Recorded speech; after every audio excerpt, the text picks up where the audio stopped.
Hello ladies and gentlemen and welcome to the School of Science. My name is Luke and this is the post-match reaction for Bournemouth versus Everton. Bournemouth 1, Everton 0. Now, I know a lot of people have already seen this game and they can give me their opinions, but quite frankly I think this game was absolutely terrible today. This is a far cry from the Everton I remember growing up as a kid. Now, under the Moyes era, we used to fight. We actually did what the song says. We will fight, fight, fight. With all our might for the boys in the Royal Blue jersey. We didn't do that today. We just didn't. We just seemed like a toothless dog in a fight.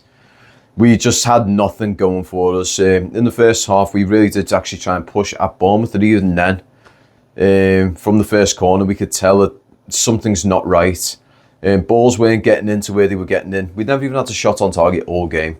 The only person who was actually making much of an effort in that game today would have been Ilman and Dye, Pickford and Brozier. And Brozier came off after about 30 minutes because he pretty much injured himself trying to have a shot at goal. He went for a shot, dragged his foot into the ground, and as anyone knows who's played football, when you pull your foot through the ground and the ground doesn't want to give in, it's painful. Basically, you can feel your Achilles tendon contracting well beyond its means, and it hurts like hell, to say the very least. But thankfully it's not too long. One of the guys on the Albania football Twitter page, well, X page should I say, he's pretty much made it clear that Brozier will probably be out for a couple of weeks max. He's had similar stuff like this happen in the past. But knowing Everton and knowing Dyche, this is probably going to be more like a month. He's going to go, oh, he needs to get his match fitness back again. When it's only a couple of weeks, it's not a big deal. It really isn't a big deal. If he's out for a month or more, then there's something seriously wrong. Because, like I said, it's a couple of weeks at worst. He could even be back for the Aston Villa game. But that's beside the point. So first half, very raggedy, but we were giving them a little bit of hell. A couple of moments where the midfield sort of fell away a little bit. And Dye was doing his best across the left, but again, as I've said many a times, he's not a left winger. He's a number 10. Why he keeps playing Doucouré there, I don't know. Doucouré had an absolute shocker of a game today. Mykolenko, similar. He had an absolute shocking one today. So he was trying to get up and down the pitch as a left. But as a left back, he was leaving himself open. He was leaving that position open when he went up pitch because he's not fast enough to get back when Bournemouth have the ball. So if he gets caught upfield and they move on, he can't get back in time. Branthwaite has to cover his ground. And he's either going to do his job, give away a foul, or he's going to risk getting hurt because he's having to cover two positions at once when he shouldn't have to. He needs to be the left centre-back, not the left centre-back and the left back. If you want to do that, you need three centre-backs. So you have a 3-5-2. I've said this on Dan's channel. Dan has said this on his channel. We've all said it. If you want to play this sort of game, 3-5-2 it, you have Tarkowski, Branthwaite, O'Brien, three centre-backs, hard-hitting, solid, tall. They're perfect centre-backs for the job. Wing-backs, you could have Ashley Young on the left, you could have Nathan Patterson on the right, and then in the middle, you've got a cluster of Ndiaye, Mangala, and Idrissa Gana Gueye, or another number 6. Armstrong played all right, but he was a little bit out of his depth, in all honesty. He was thrown to the lions today, in all honesty, when he came on. It was unfortunate, really, because he is actually a decent player. I will like to see a little bit more of him. Hopefully he gets something against our FA Cup game against Peterborough. Fucking hell. Oh, I don't know what it is today. I'm just stumbling over my words. But yeah, I'm hoping he gets a little bit more of a run around against Peterborough because that just wasn't a fair example for him. It's just, that wasn't very befitting of his game. But yeah, Doucouré absolutely looked like a man missing. Lyncham has a few efforts. Liked his ability to go up, but the communication between him and the rest of the midfield seemed a little bit out of sync. It was like he was operating a page behind than the rest. And then up front, Brozier was doing really well up until the point he got injured. He was coming back as a midfielder. When he had the ball, he was running at their defence and trying to move in and out. He was going wide a few times and trying to bring the ball across. Now, the thing is, he's trying to do something that our teams just doesn't seem to have the capacity to do. He's trying to basically operate as a midfielder, who's providing for a striker rather than a striker who's receiving off a midfielder. So we need a second striker with him. He's not the sort of player who plays as a lone striker. He doesn't do that. That's not his play style. So in them situations, you'd either use Chimiti, Beto, or Calvert-Lewin alongside him, and you say, right, you guys, well, let's say it's Chimiti for argument's sake. Right, mate, you're up top. You are the focal point at the very top. Brozier is going to provide to you. Likewise with Illiman and Dye. Likewise with Lindstrom. Make sure you get that ball in the net. Whether that be beating the defender, whether that be being clever about the line and making it so that you become the free man. There's many ways you can go about it. Just get it in the net. That's all you need to do. That's how it should be done. But for some reason, Dyche has this 1970s to 1980s mindset when it comes to football. You don't need a striking coach. You don't need a free kick coach. You don't need a corner coach. You don't need a set piece coach. Hell, I mean, look, I don't like talking about Liverpool, but look at Liverpool. I was laughing at them a couple of seasons back when they went and hired the coach for throw-ins. They hired some dude who's a professional surfer to work on their team's balance. We're not doing any of this. Look at Liverpool, fucking top of the league. And I think they're like 5 points clear at the moment because Arsenal got a draw. And I mean, tomorrow they're going against Man U. They'll probably wipe the floor at Man U. Liverpool are literally leading the way when it comes to modern day football. We're stuck in the 70s and 80s. I mean, to be honest, I feel like the tactics we're doing right now, if we were to do this under Howard Kendall, they'd seem archaic. But no, not to Sean Dyche. These are the top ends of football. This is what football's about. You don't know this. You don't have your coaching badges. You haven't been in the Premier League. You don't know it. Don't I? Mate, with all due respect, I don't think you do. But obviously, I mean, the one thing that really, really pissed me off, though, was his post-match. Didn't say, oh, I would have to probably take hands. I will have to take admittance on that one. That wasn't the tactic I think I should have went with today. No, it was, oh, the officials got this wrong one. This cost us this today. The defence cost us this today. The attack has cost us this today. What? Is the fucking stewards at gate 3 cost you it as well? He never admits to himself when he's fucked up.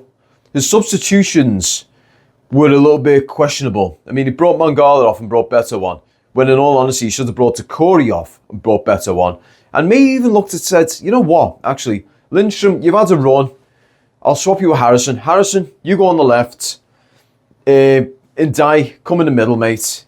We're going to try and cluster this middle and get them like that. You could have done anything, but he chose to do the wrong moves. I mean, he had 2 right backs playing on the same sides of the field. And he made Ashley Young go as a right winger when he hasn't got the legs. He's fucking 39 years old, mate. Why are you playing him as a right winger when you've got a perfectly young, 22, 23-year-old Scottish right back who can play as right wing or even right wing back, and you're saying to him, play right back? No. You say to Ashley Young, you stay right back. Or better yet, take Mikalenko off and say, Young, left back. Patterson, right back. Both of you, if you want to go up, go up. But make sure you've got someone backing you up in case you get caught out of possession. I honestly I would love to go to Finch Farm, sit down there and watch them do a first team session.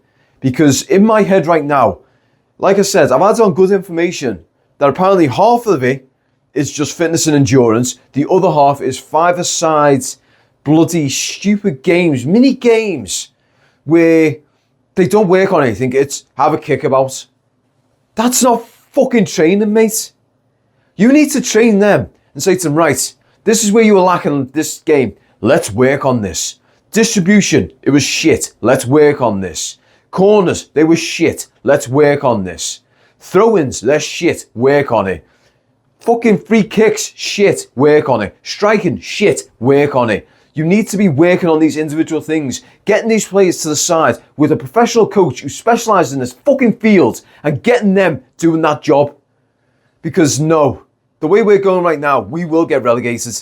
We need to fucking sack Dyche right now and get someone else in, for crying out loud. I mean, right now, I know there's a lot of swearing in this one. This probably will get demonetized. I could not give a fuck. But as of right now, you've got Graham Potter out of work. You've got Thomas Tuchel out of work. You've got David Moyes out of work.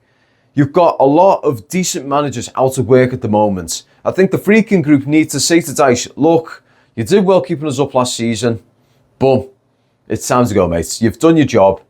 Here's your severance pack. Fuck off. And probably likewise with a couple of his bloody assistant managers and whatever the fucking coaching staff we've got in there is, because it is absolutely abhorrent. And then we need to go into the market and get coaches who are specialised in fitness and endurance, specialised in striking and scoring, specialised in distribution, specialised in throw-ins, free kicks, corners, goal kicks, defence. Our defence is good, but Jesus Christ, it's something that still needs work. When that the free kick shouldn't have happened, don't get me wrong. It was the most overhammed bloody dive I've ever seen. Umar Niasse would be blushing at that. Or fucking bloody, who's another one? Cristiano Ronaldo, Didier Drogba, Bruno Fernandes, Suarez, Torres, Salah, Nunes. Those lads, they'll all be blushing at that. They'll thinking, fucking hell, I wouldn't even do it that bad. Who's the other one? There's another one who... Neymar. There we go. That's it. Neymar. Yeah, but they would be blushing at that. But they gave it.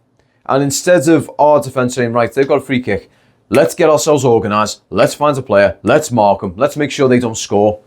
They carried on whinging. They were looking around saying, what's going on, what's going on? Am I playing football or am I here waiting for a fucking kebab? They just turned off, the brain just completely shut off.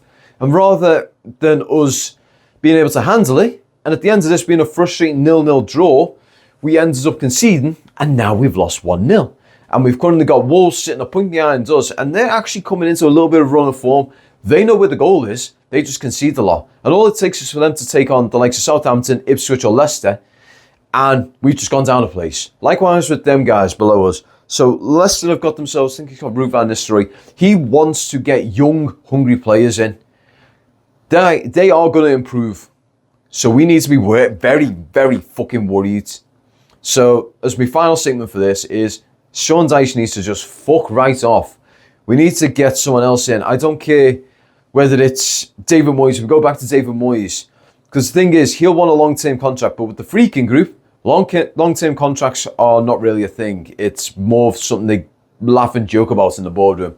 Hey, did you say about that guy? He wants a long-term contract. He's got 7 games. That's what they give you. They give you 5 to 10 games to sort your shit, get your results going. And if you have a bad string, you're done. Because that means you've potentially lost the dressing room. But, yeah. I want to know from you guys, though. Who would you want in to fix this mess of a football club? Because right now, we are not even championship quality at the moment. We're not even League 1 quality. We're probably mid-table League 2 quality at this point in time, the way we are playing. And it's all because some guy wants to play stuff that was the founds and fundamentals of football. Back in the days when a fucking goal net was optional. We need to sack the fucking dinosaur and get someone who's young and hungry in my opinion. But who do you guys think we should get in? Put it in the comment section below. If you like this today, I know there was a lot of swearing. If you want an apology, you're not getting it. But yeah, if you liked it, you know what to do. If you want to suggest anything, put it in the comments below. But yeah, hope you guys enjoy your weekends. I know mine's been bloody ruined. And I'm not sure whether the snow is coming, but if the snow does come, enjoy the nice weather. Enjoy the snow. Take care, have a great rest of the week, and peace.